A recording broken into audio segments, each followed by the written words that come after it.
Bonjour à tous. Nous attendons que tout le monde se connecte et nous démarrons dans 1 ou 2 minutes, s'il vous plaît.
Bienvenue à tout le monde. Bienvenue à ce premier EPOIN qui porte sur une région donnée. Là, nous allons parler du renforcement de la réponse grecque à la flambée de la maladie Mpox sur le continent africain, expérience des pays. Nous souhaitons particulièrement la bienvenue à ceux qui se sont connectés soit tôt le matin, soit tard le soir.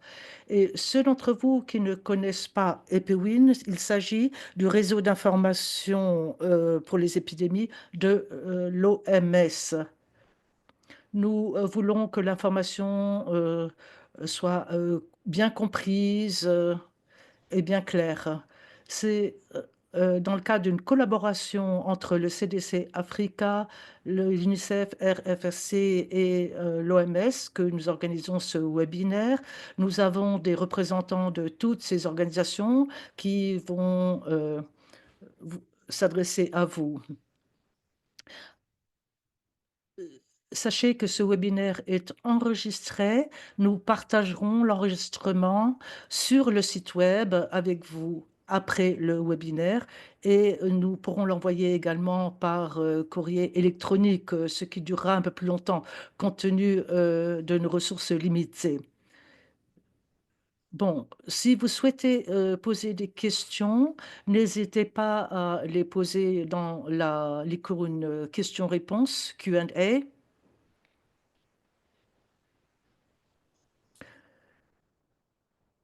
Et veuillez indiquer votre pays, votre position et votre nom dans le chat. Nous voulons que la discussion sur le chat soit positive et bien focalisée sur le thème. Nous, euh, nous voulons avoir un échange constructif d'idées et de points de vue. Merci. Et sans plus attendre, Le l'animateur de la journée, c'est Chaba Paloué de RFC. Je lui donne la parole. Merci. Avant de vous donner la parole, je crois que nous avons une question que nous voulons participer, que nous voulons poser. On va faire un slido pour vous poser des questions d'abord. Très bien.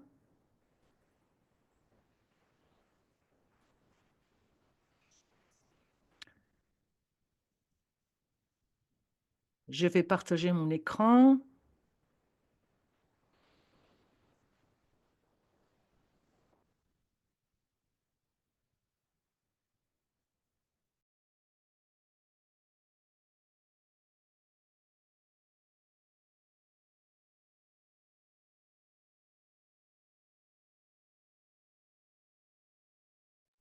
Donc, aujourd'hui, nous voudrions savoir, parce qu'on connaît vos difficultés. Donc, quelles difficultés est-ce que vous rencontrez lors de la mise en place des stratégies CREC pour la maladie Mpox? Donc, en quelques mots, et vous pouvez utiliser le dièse 78 15 45 2,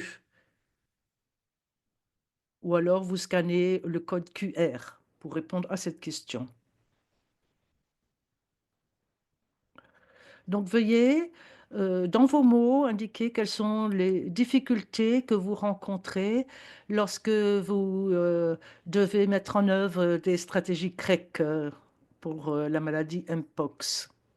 Donc on vous laisse quelques minutes pour répondre.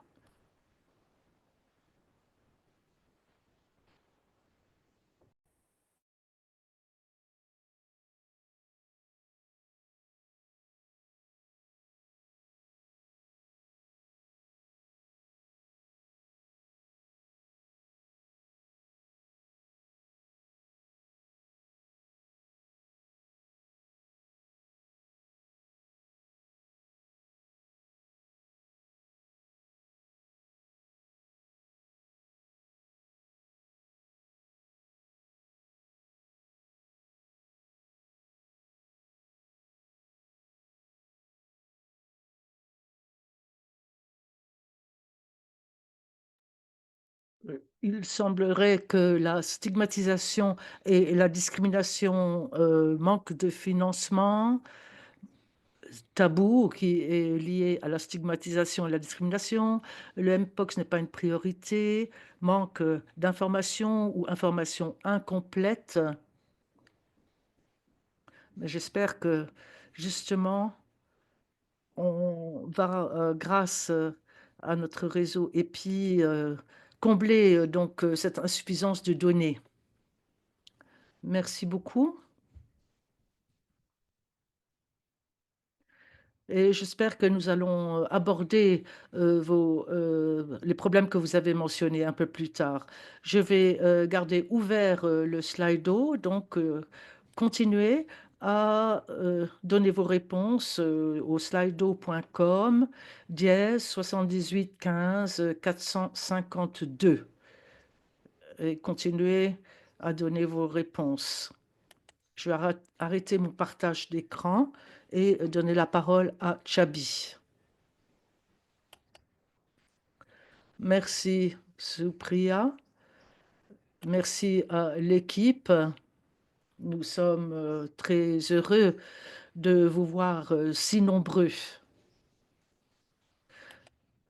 Il faut savoir que la part des urgences publiques, la part des personnes touchées par les catastrophes ne cesse d'augmenter. Et il est clair que cette tendance va continuer à la hausse puisque la population africaine doit doubler dans les 20 prochaines années. Et il est clair que l'impact des urgences publiques, des catastrophes ne sera d'augmenter. Malheureusement, l'Afrique souffre de la charge de maladie infectieuse la plus lourde du monde, avec de nouvelles flambées de choléra, de rougeole et de Mpox dont nous allons parler aujourd'hui. La bonne nouvelle, c'est que le continent est composé d'une population jeune et résiliente, mais c'est un continent qui continue à documenter de nombreux messages sur les épidémies du passé. On documente de plus en plus pourquoi et comment les communautés ne sont pas impactées par les différentes stratégies. Et aujourd'hui, nous allons voir quelles sont les stratégies qui ont été mises en place dans les pays concernés pour ralentir la flambée de Mpox.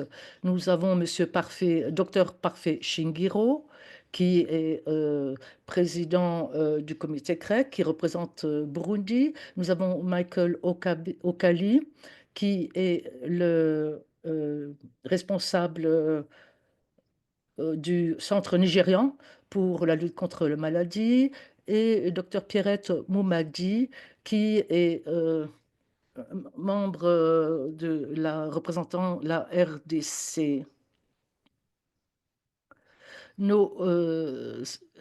Ces personnes sont les champions de la réponse aux épidémies en général et plus précisément du Mpox en ce moment. Je vais présenter avec mes trois autres collègues la réponse. Docteur Julienne Aloco de l'OMS, Madame Mariana Palavra de l'UNICEF et Madame Tété de Africa CDC. Je vais demander à Madame Julienne Anogo de nous parler un peu plus de cette réponse au Mpox. C'est pour cela que nous sommes réunis aujourd'hui. Et Docteur Julienne voudrait précisément savoir comment le pilier CREC est en mesure d'aider les pays à faire face au Mpox. À vous, Docteur Julienne.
Docteur Julienne, vous allez poser la prochaine question à nos panélistes. Vous voulez bien y aller?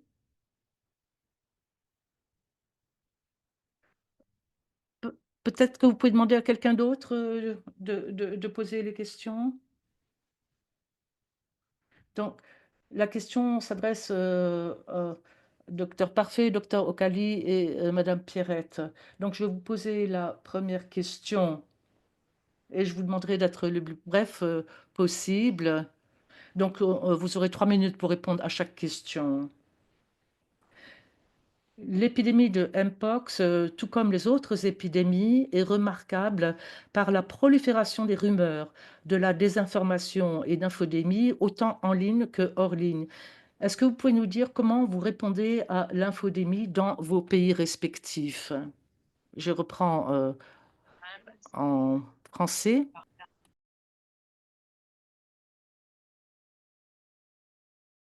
J'aimerais savoir, est-ce que vous pouvez fonder l'infodémie dans vos pays respectifs? I'm going to ask Monsieur to Docteur start. Parfait, Dr. Pierrette, il y a un écho, s'il vous plaît, il y a un écho. vous aimeriez répondre à la question? Merci de la parole à c'est Dr. Pierrette. Oui, la façon dont la RDC répond aux infodémies et aux différentes rumeurs se présente de la manière suivante. Au niveau du Centre des opérations d'urgence de santé publique, nous avons une cellule de gestion de l'infodémie qui est mise en place et dans les cas qui prend en compte toutes les urgences de santé publique. Et dans le cadre de la réponse à la MPOC, au niveau du système de gestion de l'incident, nous avons un sous-pilier gestion de l'infodémie avec qui nous travaillons. Ces sous-piliers organisent des réunions de coordination régulières avec les provinces pour capter les feedbacks communautaires qui remontent par les provinces. Et à cet effet, un plan d'action pour la gestion de l'infodémie a été élaboré pour la mise en œuvre des interventions. Il y a aussi un guide pour la gestion de l'infodémie qui a été élaboré pour les téléopérateurs du centre d'appel. Et nous faisons aussi des écoutes sociales en ligne et hors ligne. Et en ce qui concerne les écoutes sociales hors ligne, en ce qui concerne les écoutes sociales hors ligne, ces écoutes sociales, on les fait par les biais des membres des cellules d'animation communautaire qui sont des structures multisectorielles au niveau de province, où nous avons les relais communautaires, les volontaires de la Croix-Rouge, les agents de la santé communautaire animale qui nous remontent les informations qui nous parviennent via les points focaux communication et risque et engagement communautaire des provinces. Et nous avons aussi les alertes et les informations qui nous sont remontées via la ligne verte mise en place au niveau du centre d'appel. Mais aussi, il y a l'écoute en ligne qui s'est fait par les biais de, par exemple, des veilleurs du web avec l'appui de l'UNICEF qui sont répartis dans 24 provinces de la RDC. Ces veilleurs sont formés sur la vérification des faits et ils traquent journalièrement les rumeurs qui nous sont remontées. Aussi, avec l'appui de l'OMS à travers Vigilmite, nous captons aussi les informations en ligne. Nous avons aussi produit et diffusé 12 capsules audiovisuelles avec l'appui de l'Alliance africaine pour la réponse aux infodémies. Ces capsules ont été relayées via nos sites, c'est-à-dire les sites de l'Institut national de santé publique. Et toujours dans le cadre de la gestion de l'infodémie, nous avons formé au moins 200 journalistes des médias à couverture nationale et aussi ceux de province. Ils ont été formés sur la gestion de l'infodémie dans les contextes de la réponse. Cela permet une bonne inoculation sociale face à l'infodémie. Merci.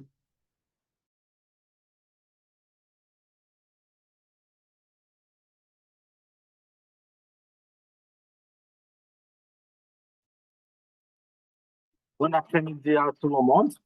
Moi, c'est Dr Parfait Shingiro du Burundi et je suis le responsable de la sous-commission technique en charge de la communication sur les risques d'engagement communautaire dans le système d'incidents, de gestion d'incidents de MPOX.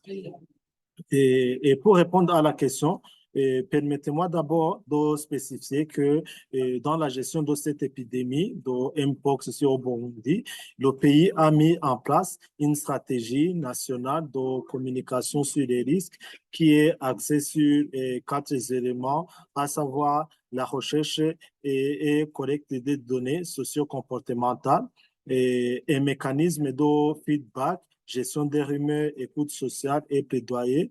En troisième lieu, la communication de masse et communication digitale.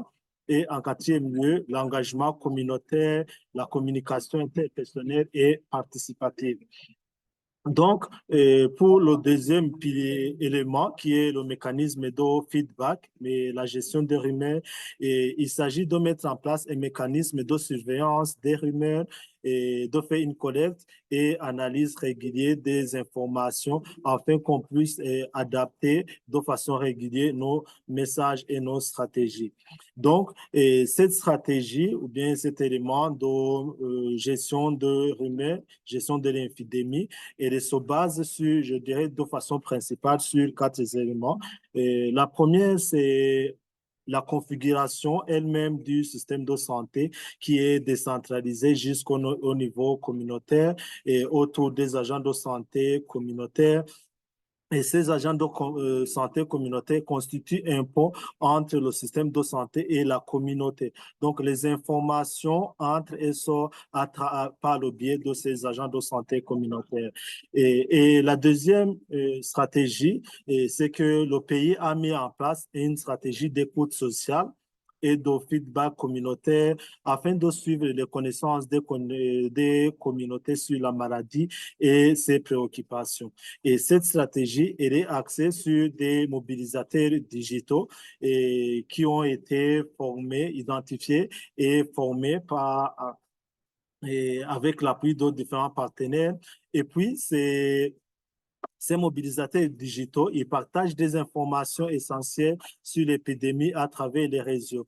Et ils nous aident également à collecter des informations par le biais des questions et commentaires. Et ces questions, ils sont soumis à la sous-commission CREC où les membres se réunissent des fois pour donner des orientations et faire un feedback et aux différents intervenants. Et toutes ces interventions, ils sont complètement, ils viennent en complément à ce que j'avais dit auparavant aux agents de santé communautaire, mais également au personnel de santé, les médias, les administratifs à la base, les responsables religieux, mais également les responsables scolaires.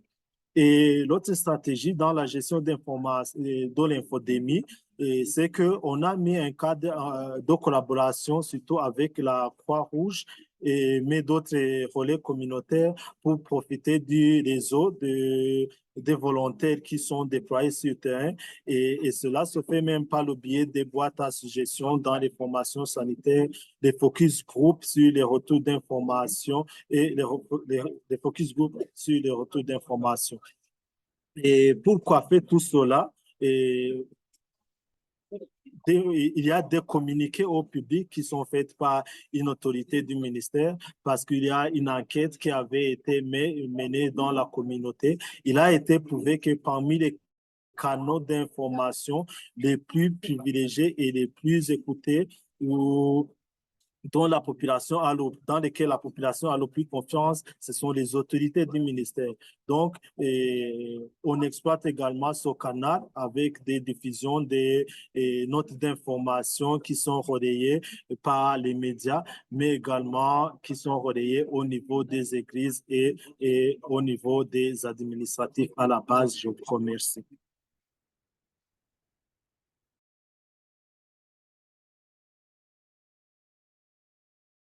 Merci beaucoup, Dr. Parfait, pour ces explications. Monsieur Okali, est-ce que vous voulez prendre la parole pour partager l'expérience du Nigeria? Et après, nous allons passer à la prochaine question. Dr. Okali, vous avez la parole. Merci beaucoup. J'espère que vous pouvez m'entendre clairement. Oui, nous pouvons vous entendre. Oui, je m'appelle Michael Okali. Je suis chef du programme CCEC au Nigeria. Donc, pour ce qui est de l'infodémie, nous ne sommes pas trop préoccupés par l'infodémie parce que après avoir fait le suivi, nous avons eu la direction, les directives pour mettre sur pied des stratégies. Donc, pour l'infodémie, nous travaillons avec des partenaires tels que l'UNICEF, Nigeria Health Watch, l'OMS, pour faire le suivi des informations, l'infodémie qui sont diffusées en ligne. Après avoir fait ce suivi, nous essayons de faire des vérifications. Nous essayons de partager des messages au niveau communautaire pour résoudre ces problèmes d'infodémie. Alors, pour suivre ces infodémies au Nigeria, nous faisons des écoutes communautaires et sociaux. Nous le faisons de manière nous le faisons chaque semaine et par mois. La dernière a été faite par l'OMS en collaboration avec MCDC et sur la base de ces rapports d'écoute communautaire et sociale, nous avons mis sur pied des stratégies qui vont résoudre les différentes préoccupations qui ont été posées. Alors, l'objectif ici, c'est de voir comment est-ce que nous allons prévenir et résoudre les différents problèmes et les préoccupations étaient autour de la vaccination. Comment est-ce qu'ils auront accès à la vaccination? Donc, nous tirons parti de ces informations pour mettre sur pied la stratégie. Alors, l'infodémie est suivie, simplifiée, analysée et amplifiée pour pouvoir connaître ce que nous devons faire de manière meilleure. Si nous ne pouvons pas écouter, nous ne saurons pas ce que les populations ont besoin de connaître. Donc, nous mettons beaucoup d'efforts dans la gestion de l'infodémie et nous ne travaillons pas seuls. Nous travaillons avec beaucoup de partenaires et d'acteurs pour rendre cette activité plus efficace. Merci. Merci beaucoup, Monsieur Okali. Maintenant, je vais appeler Raissa Etiti de Africa CDC pour la prochaine question. Merci.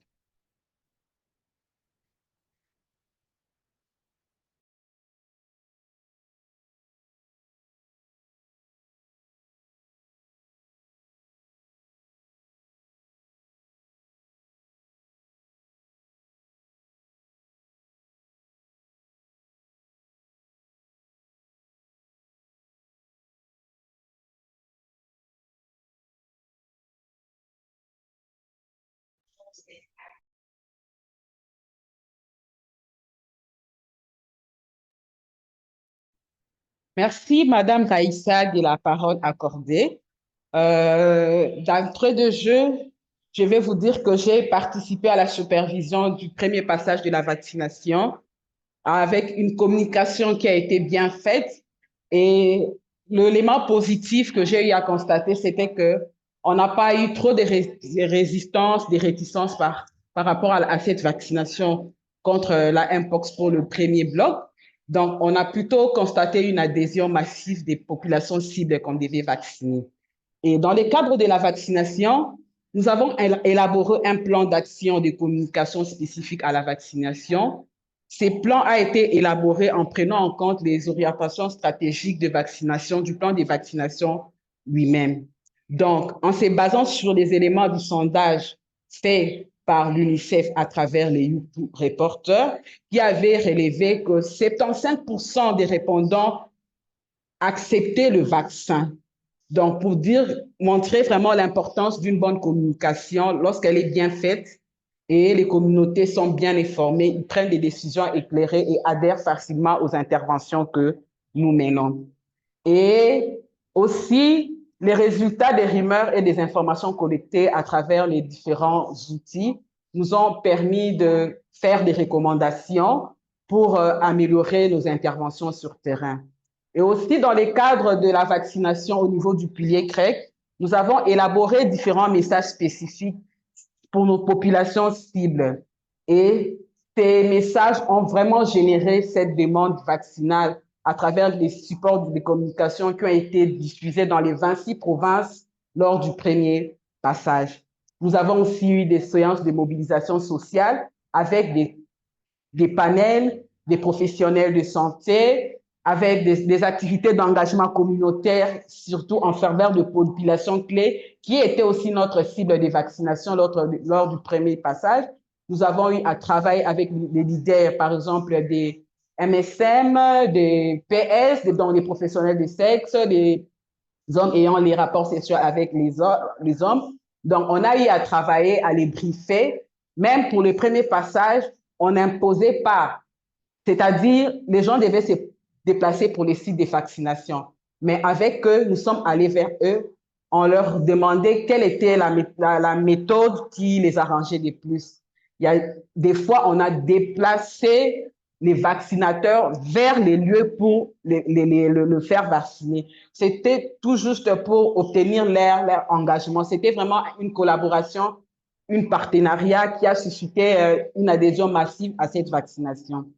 Il y a aussi la communication publique, donc à travers le point de presse du ministre de la Santé qui avait lancé officiellement la campagne de vaccination et puis la diffusion de messages, des émissions radio-diffusées interactives avec les communautés locales pour un peu recueillir les avis, les considérations sur cette vaccination. On a eu une campagne numérique à travers le pays pour un peu expliquer aux communautés quelle était l'importance et l'avantage de la vaccination. Donc, c'est pour montrer vraiment que le pilier CREC, dans le cadre de la réponse, a beaucoup travaillé pour cette adhésion à la vaccination. Et aussi, avant cette vaccination, il y a eu des SMS qui ont été envoyés aux communautés pour annoncer justement que la campagne devait commencer. C'est pour dire que lorsque les communautés sont bien informées, lorsque nous mettons les communautés au cœur de nos actions, en tout cas, on a des réponses positives et on a la clé du succès à la réponse. Merci.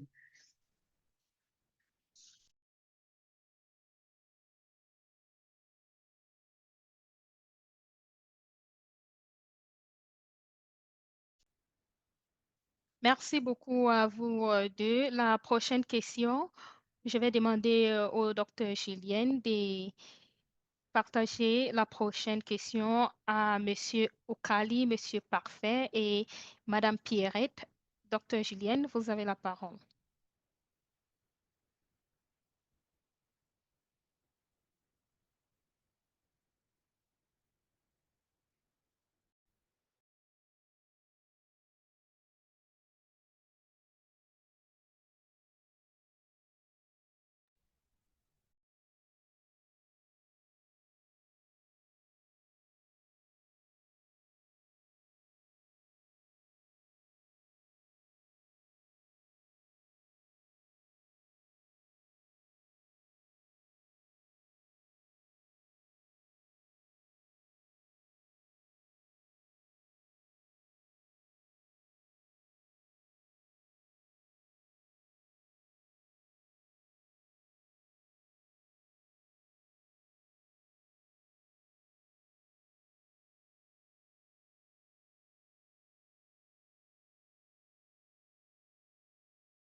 Merci beaucoup, docteur Julienne. Donc, docteur Parfait, est-ce que vous voulez répondre à la question qui a été posée?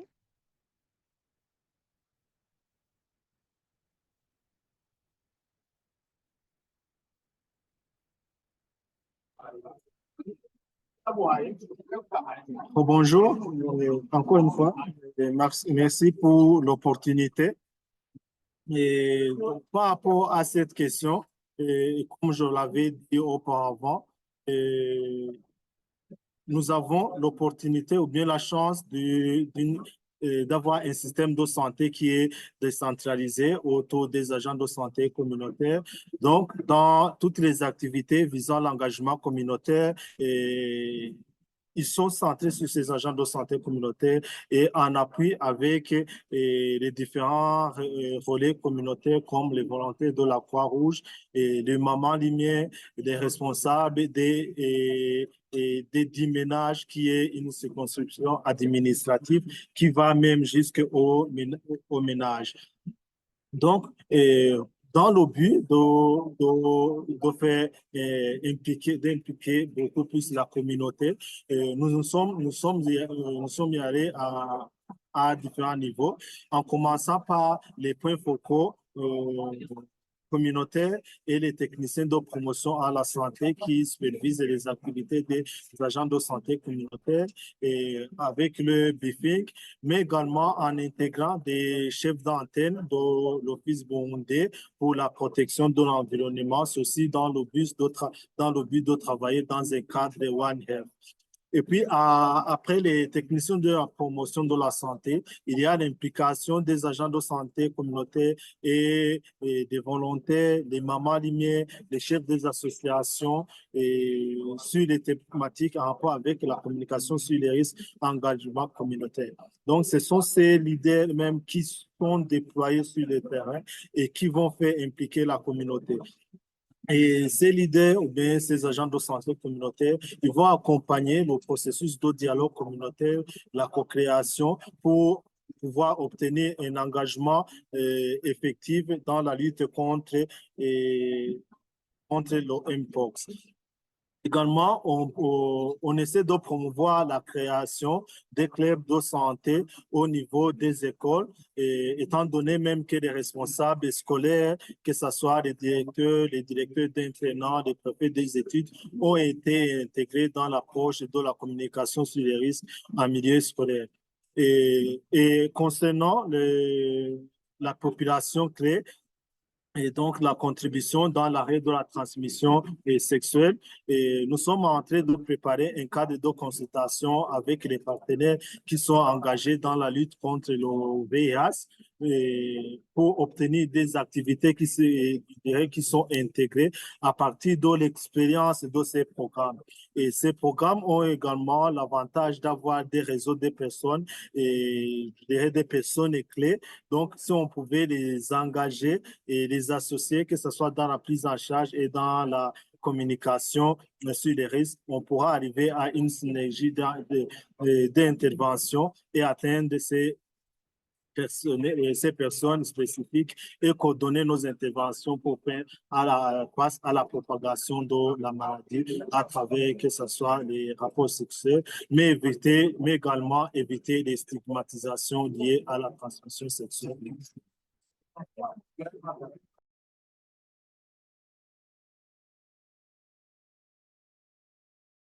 Merci beaucoup, Dr. Parfait. Dr. Okali, vous avez la parole.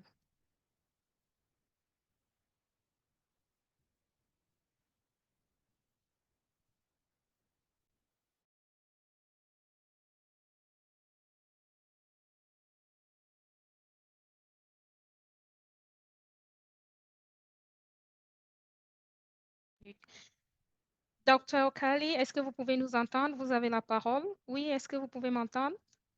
Alors, merci beaucoup pour la question. Et merci pour le feedback de notre collègue. Alors, au Nigeria, la plupart de nos stratégies sont centrées sur les humains. Et lorsque nous parlons des humains, nous faisons référence aux communautés. Nous nous assurons que nos stratégies soient bénéfiques pour la communauté. Nous avons une approche bottom-top. Nous commençons avec les communautés pour connaître leurs préoccupations et aller au top. Alors, nous avons des structures dans le pays qui vont du niveau national, sous-national et au niveau communautaire. Dans ces structures, nous avons des partenaires sur qui nous pouvons nous appuyer. Nous pouvons nous appuyer sur les relations pour toucher les communautés. Quelles sont les personnes qui sont plus à risque?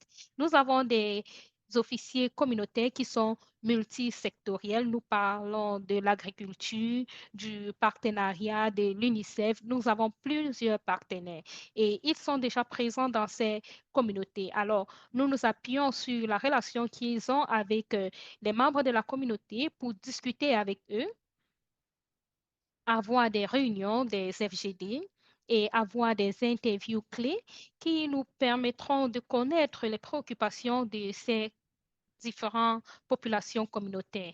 Quelles sont les difficultés pour s'aligner aux mesures préventives que nous présentons?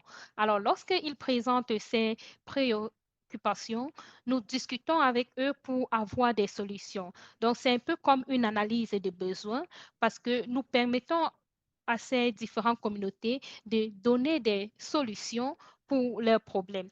S'ils ne peuvent pas avoir de l'argent pour aller dans des différents centres de santé, nous devons leur proposer des solutions, que ce soit des motos, taxis, que ce soit des kékés, nous pouvons les contracter pour les aider avec pour aider à les transporter dans les différents centres de santé. Alors, voici ce que nous faisons. Nous nous focalisons sur ces approches.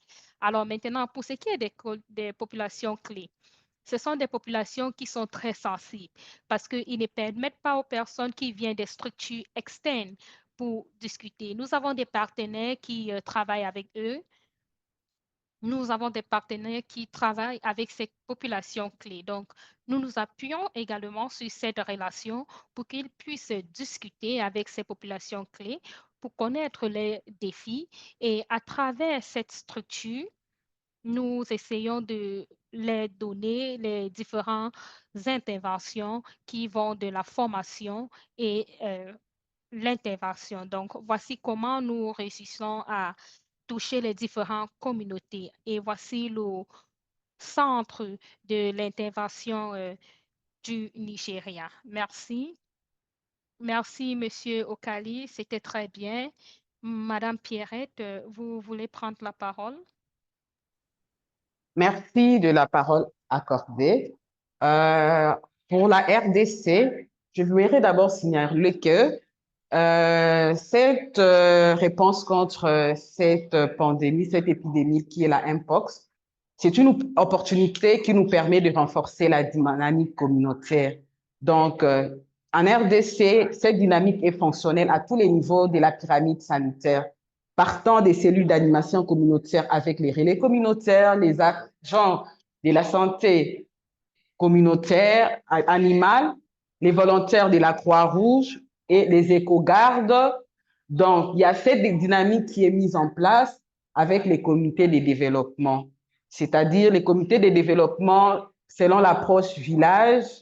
Ce sont des communautés qui se réunissent pour discuter de tout ce qui est développement. Donc, elle est multisectorielle.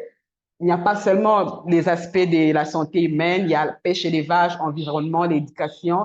Donc, ils discutent des problèmes qui touchent les villages ou la communauté. C'est le cas, par exemple, pour la Mpox, ils se mettent en place pour dire, en tant que secteur de la santé animale, en tant que secteur de la santé humaine ou de l'éducation, quel est l'apport pour mutualiser les efforts afin de faire face à cette épidémie, mais aussi avec les agents de la santé communautaire, notamment les relais communautaires, les AXA, comme je venais de les mentionner.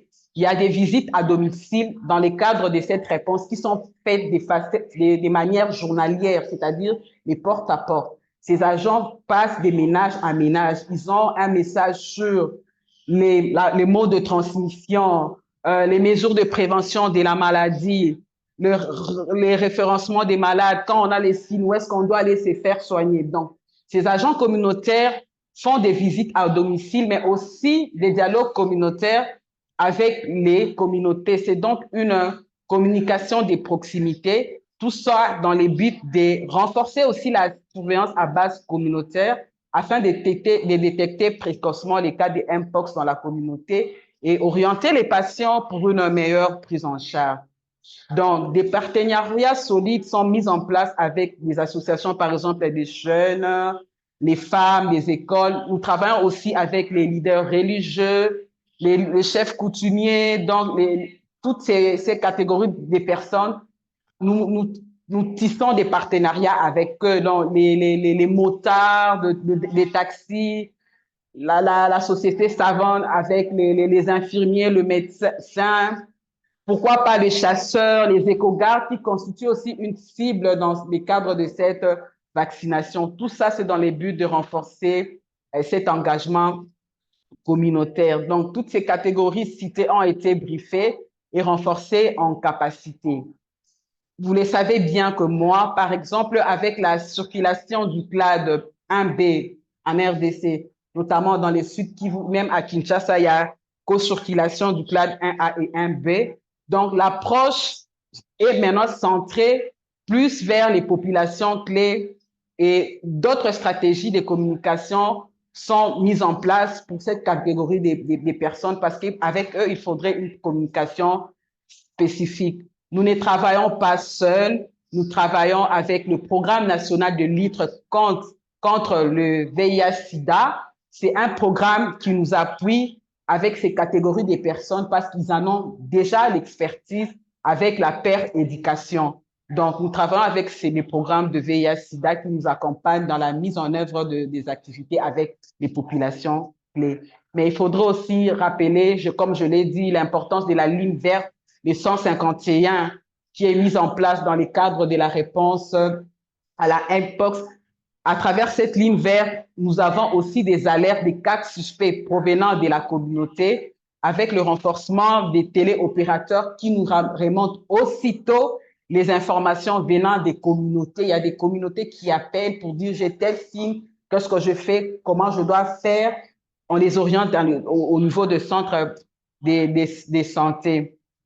Voilà un peu en gros comment nous engageons les communautés, surtout les populations spécifiques à travers la paire éducation. Donc, on a renforcé les capacités de ces pairs éducateurs. Avec eux, nous arrivons à atteindre la grande cible de ces populations clés. Merci.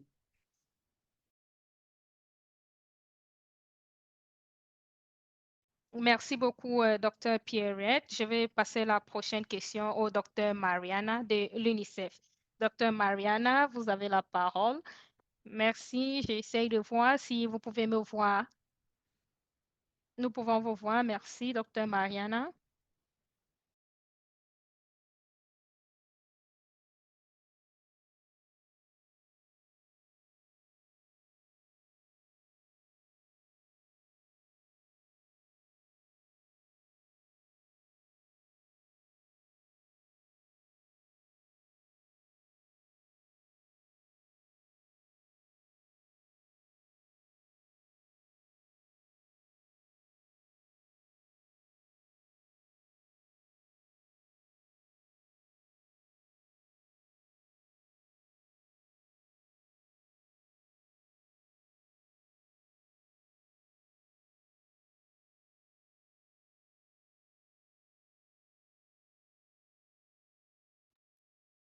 Merci une fois de plus pour la parole accordée.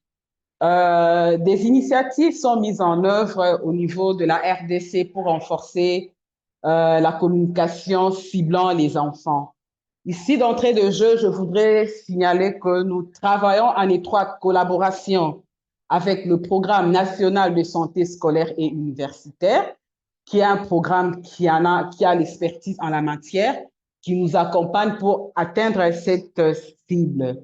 Donc, au sein même du pilier, du système de gestion de l'incident au niveau du pilier, nous avons mis en place un sous-pilier éducation. C'est pilier qui est chapeauté par le programme dont je venais de citer le nom, le programme national de santé scolaire et universitaire. Par exemple, lors de la rentrée de cette année, avant même la rentrée, nous avons briefé les représentants, les responsables des provinces éducationnelles, des 26 DPS que nous appelons les PROVED.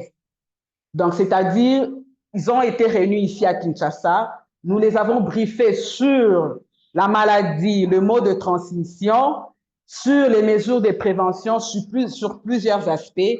Et au retour dans les 26 dans leurs provinces respectives, ils sont allés aussi former les enseignants parce qu'il fallait protéger les enfants, la rentrée des classes, parce que c'était des discussions. Est-ce qu'il fallait décaler la rentrée? Est-ce qu'il fallait maintenir la date de la rentrée? Alors, nous avons jugé bon de former ces responsables des provinces éducationnelles des 26 provinces de la RDC.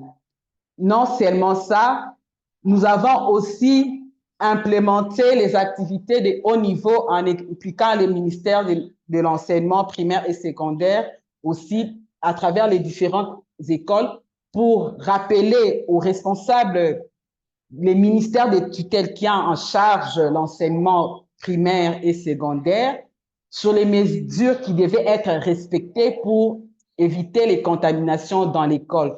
Donc, ils devaient renforcer les mesures PCI, notamment la mise en place des points d'eau, des lavages de mains dans les écoles. Tous ces dispositifs devaient être présents dans les cadres de cette réponse. Alors, il fallait qu'on collabore, qu'on travaille avec le ministère qui avait en charge l'éducation primaire et secondaire. Nous avons aussi, nous comptons aussi aujourd'hui beaucoup d'élèves et des écoliers qui ont été sensibilisés, toujours avec l'appui du Programme national de santé scolaire à travers les pays. Donc, il y a aussi, parce qu'il faudrait savoir que les écoles constituent des canaux importants de communication de masse. Donc, il y a aussi un travail qui est en cours pour la mise en place des clubs de santé au niveau des écoles. Donc, on va mettre des comités des élèves qui seront un peu nos ambassadeurs, nos porte-paroles. Ils pourront faire passer les messages auprès de leurs collègues et puis ils serviront de pont pour la remontée aussi des informations avec nous, la cellule des communautés qui est au niveau de l'aire de santé pour les partages d'informations. Mais aussi, il y a des supports de communication avec des messages bien ciblés, des messages spécifiques aux enfants qui ont été distribués lors de ces activités scolaires. Et nous continuons toujours à travailler avec les associations des jeunes. C'est pour permettre de toucher un plus grand nombre d'enfants lors des interventions de la CREC. Savoir que pour le deuxième passage de la vaccination, il y a la cible des enfants qui seront prises en compte. Donc, nous comptons toujours travailler avec le programme de santé scolaire pour intensifier la sensibilisation auprès des enfants. Merci.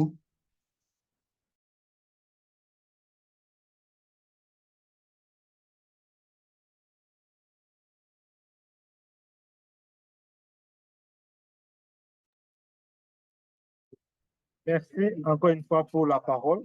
Évidemment, comme vous l'avez dit, chez nous au Burundi, actuellement, nous sommes à une proportion de 40% pour les enfants d'au moins de 15 ans.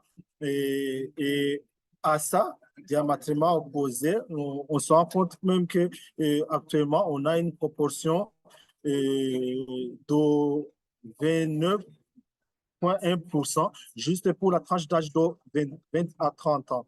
Donc, ce qui fait que pour le moment, ici au Burundi, on a une nécessité d'avoir une enquête, bien une recherche sur les principaux modes de transmission qui pourra également nous aider dans l'orientation des messages à adresser à la population. Et j'aimerais également spécifier que au début du mois de septembre, nous avons fait une enquête ici au Burundi qui a fait ressortir les principaux craintes de la part de la population. Et parmi ces craintes, on trouvait, et la principale crainte, c'était la rentrée scolaire en stade de la FDC. Et également, en ajoutant à cela, la gestion des cas surtout dans les écoles à régime d'internat. Pour dire que, également, la gestion des cas d'intégration des activités pour la protection des enfants, c'est l'un des principaux, je dirais, les interventions que nous sommes en train de mener. Et pour cela, jusque-là, on a impliqué de l'enfance, mais également les mamans lumière. Et on a également un programme qui est en charge de la santé infantile et de la nutrition. Donc, les activités qu'on essaie de mener vont dans un sens intégré pour pouvoir capitaliser toutes les ressources et intégrer tous les différents intervenants. Mais à part cela également, on a beaucoup travaillé avec le ministère en charge de l'éducation. Jusque-là, on a déjà fait un briefing auprès de plus de 3000 acteurs scolaires dont je vous ai parlé précédemment, notamment les directeurs des écoles, les directeurs d'internat, les préfets des études.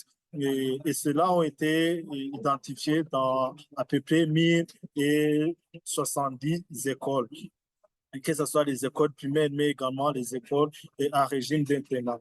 Et à ces briefings, et au cours de ces briefings, nous en profitons également pour la dissémination des outils et sports de communication. Ceci dans l'objectif qu'on puisse pérenniser les informations, bien le transfert des informations au niveau des écoles et que ce soit que les informations en rapport avec le Mpox soient intégrées même au niveau des matières à donner au niveau des écoles. Et on espère étendre ces interventions à l'échelle nationale parce que jusqu'à maintenant, on avance pas à pas. On a déjà touché à peu près je dirais 40 DCE et 119 DCE qui comptent nos pays. Donc, on a encore un pas à faire. Et là, je vais en profiter pour remercier tous les partenaires qui nous appuient dans ces interventions et peut-être qu'on pourra vaincre de façon pérenne le Mpox. Je vous remercie.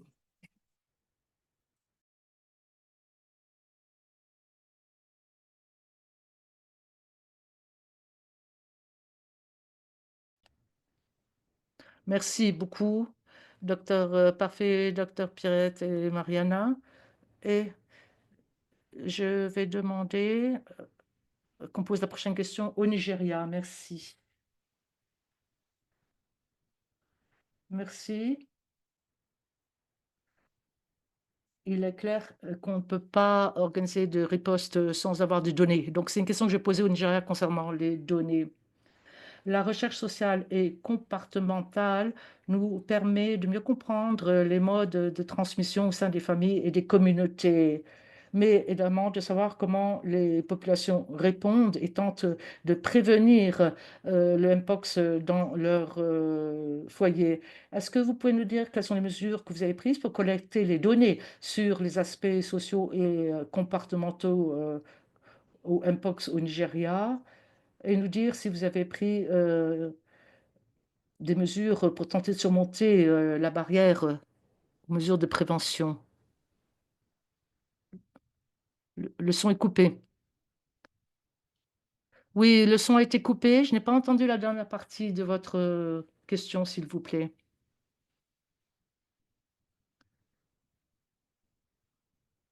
Je pense que Raissa a été déconnecté. Monsieur Okalali, est-ce que vous voulez que je reprenne la question? J'ai eu la première partie de la question, mais je n'ai pas entendu la deuxième partie puisqu'elle a été coupée à ce moment-là. Nous aimerions savoir comment les données ont informé les interventions en matière de CREC pour surmonter les différents obstacles et comment cela a amélioré les comportements en termes de prévention. Merci. Excellente question.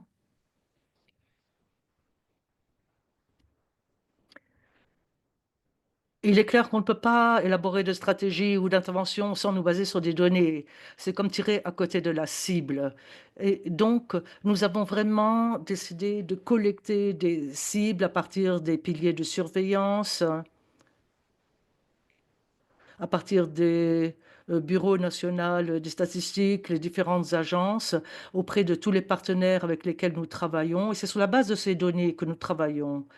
Et au niveau de la communauté, nous avons formé des collecteurs de données qui nous permettent de faire des différentes enquêtes sur un certain nombre de thématiques. Et de façon régulière, nous demandons à ces collecteurs de données, de collecter des données sur des thèmes bien précis.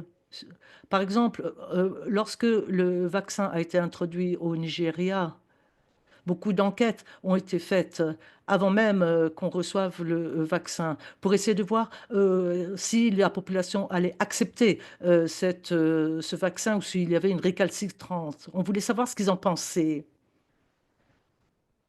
Et la stigmatisation, c'est vrai que c'est un gros obstacle. Beaucoup de personnes ne souhaitent pas être stigmatisées parce que nous savons que le Mpox est lié à beaucoup de stigmatisation. Donc, à un moment donné, à partir des données collectées, nous nous sommes dit qu'il fallait insister sur l'innocuité du vaccin. Et nous avons développé des messages et nous avons utilisé des canaux pour faire passer ces messages. Pour ce qui est du lavage de mains, en collectant les données et grâce aux enquêtes menées, nous sommes aperçus que beaucoup de gens pensent que le traitement en hôpital est inefficace. Et dans la mesure où on peut guérir en 15 jours, pourquoi se rendre à l'hôpital? Donc ça, c'était un facteur de résistance.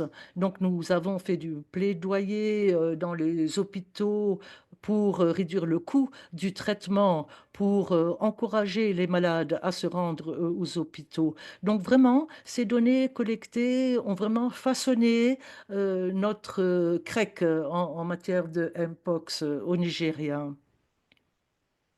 Et puis, manger de la viande de brousse et d'autres aliments, vous savez que c'est vraiment une culture fortement ancrée chez nous.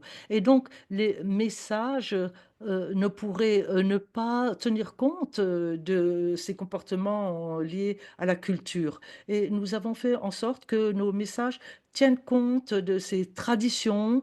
On mange de la viande de brousse depuis longtemps et il a fallu leur faire comprendre que soit ils devaient cuire très bien cette viande de brousse et surtout qu'ils doivent faire très attention dans la manipulation et le traitement de ce type de viande. Et donc, voilà comment nous avons réussi à faire passer les messages au Nigeria. Merci.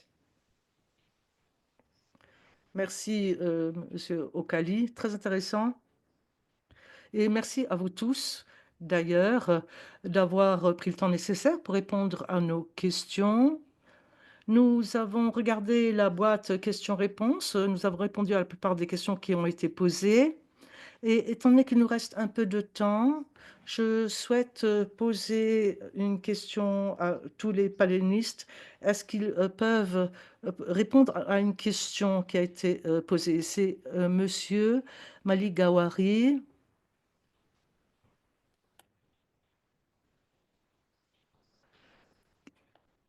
Qui dit que dans des situations graves, dans des situations de guerre ou de conflit, comment gérer les épidémies du Mpox, de la fièvre dingue ou du choléra, lorsque les systèmes de santé humaine et animale se sont effondrés et que les mesures de lutte, de prévention contre les infections sont interrompues.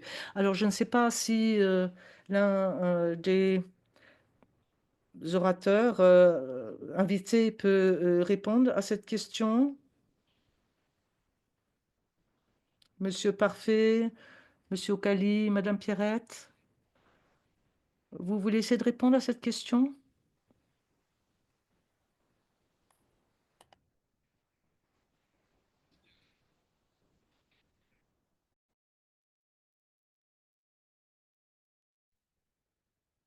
Je vais essayer de répondre. Si toutes les structures sont endommagées et vous n'avez pas de moyens d'obtenir le soutien,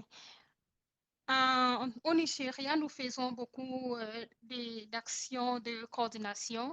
Donc, si tout est endommagé, mais je suis sûre qu'il y a des structures qui fonctionnent toujours parce que nous faisons référence à la composante de One Health, à savoir l'environnement, les humains et la santé. Donc, s'il y a une structure qui est encore existante, nous pouvons tirer parti de cette structure pour pouvoir donner du soutien et d'autres activités pour les camps et autres. Donc, je ne sais pas si les structures n'existent pas, alors c'est un problème. Je vais essayer d'écouter mes collègues. S'il y a une seule structure, qu'est-ce qui peut être fait? Merci, Monsieur Okali, d'avoir essayé. Docteur Parfait ou Madame Oui, Pierrette, vous aimeriez essayer? oui, je veux essayer de répondre à la question parce que j'ai été même visiter les camps des déplacés du Nord Kivu, qui est une zone où il y a beaucoup de déplacés. C'est vrai qu'il y avait des structures endommagées. Lors de notre passage avec le directeur du cabinet du ministre, le DG de l'Institut national de santé publique et les coordonnateurs du COUS, nous avons organisé, l'INSP a organisé une mission stratégique de supervision pour palper du doigt comment vivent ces communautés meurtries, notamment des déplacés. C'est vrai, il y a des structures existantes, il y a celles qui ont été détruites, mais on a eu à mettre en place des structures de fortune, si je peux l'appeler ainsi. Donc, monter une petite clinique pour la prise en charge rapide par exemple, il y avait des femmes enceintes qui avaient besoin des médicaments, de la CPN, au niveau même de cette communauté des camps des déplacés, ces centres de santé des fortunes ont été montés pour prendre en charge ces patients, ces communautés. Non seulement ils étaient des déplacés, mais qui étaient aussi frappés par la Mpox. Ouais, on pense à une stratégie, on a pensé à une stratégie de comment prendre en place ces communautés qui se sont déplacées qui n'ont pas accès aux soins de santé parce que les structures ont été détruites. Donc, je pense qu'il y a toujours moyen de venir en aide à ces communautés en mettant en place les centres de santé de fortune, pourquoi pas des centres nutritionnels pour la prise en charge nutritionnelle des enfants qui sont là, qui feront forcément face à une malnutrition. Voilà un peu. Et le temps que les systèmes se réorganisent, peut-être pour renforcer ou bien réhabiliter les systèmes qui ont été détruits, mais il y a lieu de venir en aide à ces communautés en montant en œuvre des structures de façon partagée de fortune pour la prise en charge de ces cas précis des populations qui sont vraiment meurtries. Merci.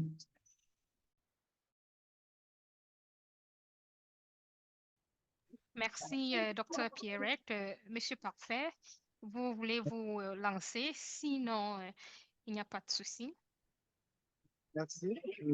Premièrement, merci à nos chers collègues pour le partage d'expérience. Je dirais partage d'expérience parce que chez nous, au Burundi, c'est une situation dont on n'a pas encore fait face. Et maintenant, je me demande, au moins avec cette expérience, je pourrais avoir des orientations. Et d'après moi, je dirais que la gestion de ces différentes situations devra être faite dans le cadre One Health. Dans le cadre de One Health, en intégrant ou bien en priorisant même certains secteurs comme la sécurité publique et le ministère de l'Intérieur, parce que c'est eux qui devront protéger les institutions. Mais à part cela, c'est l'intégration des autres acteurs au niveau communautaire. Par exemple, nous, au Burundi, nous avons la Croix-Rouge, mais également d'autres acteurs au niveau communautaire sur lesquels on peut compter pour le déploiement des efforts d'urgence, que ce soit l'aménagement des structures temporaires, mais également on a la direction de la protection civile qui a également cette expertise dans le déploiement et des besoins d'urgence au niveau de la communauté. Donc, ce serait de travailler dans ce cadre OneF en intégrant tous ces acteurs qui peuvent, que ce soit la protection des institutions, mais également le déploiement des mesures d'urgence au niveau de la communauté pour appuyer le secteur de la santé et pouvoir gérer ces situations. Merci.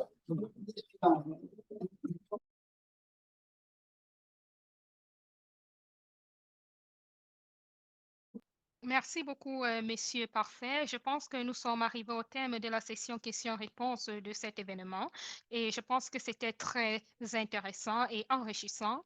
Merci à vous tous. Je vais donner la parole à Mariana, juste pour qu'elle partage avec nous des éléments clés que nous pouvons ramener à la maison sur la conduite à tenir. Alors, Mariana, vous avez la parole.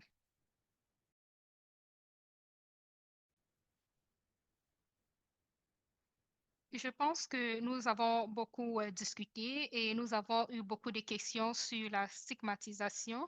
Alors, cette épidémie a eu la composante stigmatisation et il y a également le taux de transmission qui est incertain.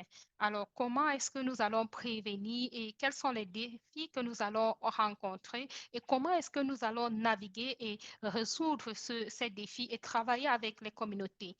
Parce que cette épidémie affecte de manière différente et des personnes de différents groupes d'âge. Cependant, cette épidémie est liée également à la stigmatisation et il y a des groupes de personnes qui ont besoin d'attention particulière. Il y a des personnes porteurs de VIH, il y a des personnes qui doivent apprendre et comme nos collègues l'ont dit, nous devons apprendre, nous devons comprendre et connaître comment mener des interventions qui ciblent les enfants, comment intégrer les données parce que comme nous l'avons dit, les données sont très importantes. Si nous n'avons pas de données, nous allons faire du copier-coller. Alors, il faut comprendre ce qui se passe dans différents pays et comment les communautés les gèrent, vu que les choses ne se passent pas de la même façon. Alors, les données et le feedback, ce sont les populations qui disent ce qu'il faut faire et comment le faire. Ils vont nous donner les suggestions. Alors, il n'est jamais très tard parce que la solution ne réside pas au niveau du ministère de la Santé, elle est au niveau des communautés, des communautés. Donc, nous devons les autonomiser pour qu'ils puissent mener ces interventions. Nous avons également posé une question. Quelqu'un a dit qu'il y avait d'autres priorités. C'est vrai, nous avons d'autres priorités, raison pour laquelle nous devons renforcer les systèmes, nous devons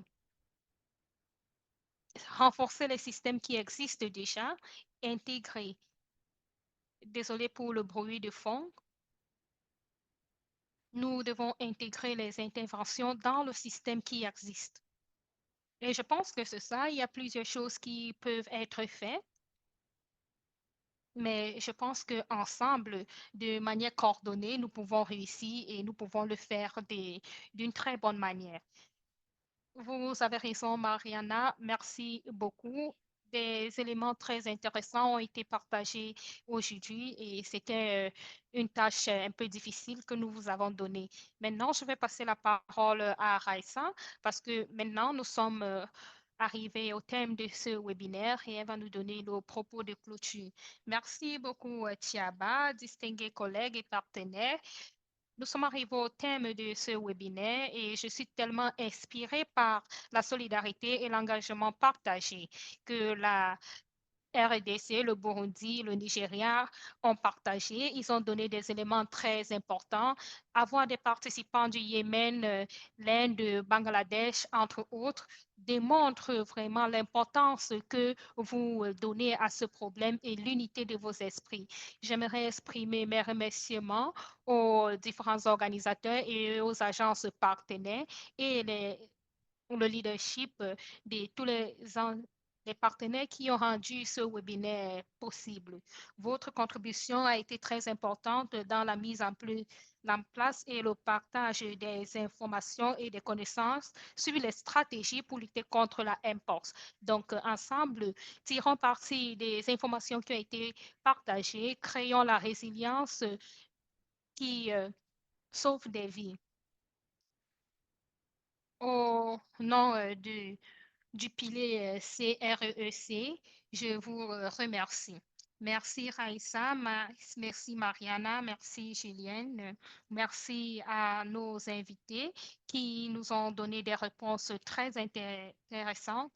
Monsieur Parfait Shinkon, Monsieur Michael Okali, Madame Pierrette Modabi et merci à Supriya et toute l'équipe qui nous ont accueillis aujourd'hui. Supriya, vous voulez conclure ou bien je m'arrête là? Merci beaucoup, Mariana. Je vais réitérer ce qui a été dit. Merci beaucoup à tous les panélistes parce que c'était très intéressant. Merci aux quatre dames des différentes organisations. Merci, Chaba, pour la modération parfaite. Merci, Julia, Mariana, qui ont travaillé sans relâche pour que nous puissions avoir ce webinaire. Nous avons en parlé, nous avons rencontré beaucoup de défis, mais nous sommes arrivés à les surmonter. Merci vraiment à tous les quatre orateurs des différents pays. Merci à tous ceux qui ont travaillé en toile de fond, le projet ECHO, Brian, qui nous a soutenus, des interprètes, merci beaucoup pour l'interprétation excellente. Et dernier, mais pas le moindre, merci à tout l'auditoire parce que nous pouvons voir que les emojis continuent à couler à profusion et la participation est tellement aimable. Merci. J'aimerais juste dire que ceci est le premier webinaire et nous sommes vraiment contents de la façon qu'il a été géré. La semaine prochaine, nous aurons un autre webinaire plus global. Je vais partager le flyer. Merci à tous et à nous revoir bientôt. Si vous voulez continuer avec EPI Webinar, souscrivez à notre boîte mail et vous aurez des informations. Vous pouvez également visiter notre site web parce que nous avons partagé les informations dans le chat et à vous revoir bientôt. Au revoir. Merci.